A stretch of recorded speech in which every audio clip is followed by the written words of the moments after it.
सोलापुरातील युवकांना माफक दरामध्ये चिंचोळी MIDC येथील IT संकुल उपलब्ध करून द्या अशी मागणी उद्योजकांनी जिल्हा प्रशासनाकडे केली आहे।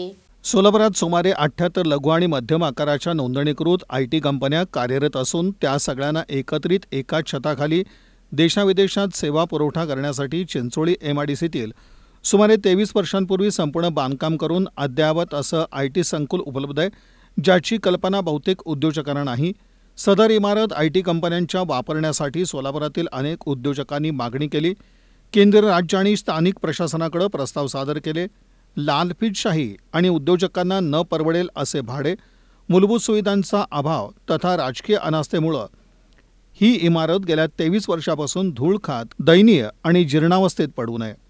चिंचोळी MIDCतील IT संकुलातील इमारतीला केंद्र सरकारच्या वतीनं SEZ दर्जा मिळवून देण्यासाठी नवनिर्वाचित खासदारांनी प्रयत्न करावा। शिवाय सोलापूरच्या IT कंपन्यांना तिथे सबसिडाइज रेटमध्ये ऑफिस स्पेस, वीज पुरवठा, मुबलक पाणी पुरवठा, हाय स्पीड इंटरनेट कनेक्शन, महिला कर्मचाऱ्यांसाठी सुरक्षा व्यवस्था, सुयोग्य परिवहन व्यवस्था या मूलभूत सोयीसुविधा पुरवल्या जाव्यात अशी मागणी सोलापुरातील उद्योजकांनी जिल्हा प्रशासनाकडे केली आहे। यावेळी सारंग तारे, धनराज बगले, गणेश शिलेदार, दत्तात्रय अंबुरे, विजय कुंदन जाधव आदींची उपस्थिती होती।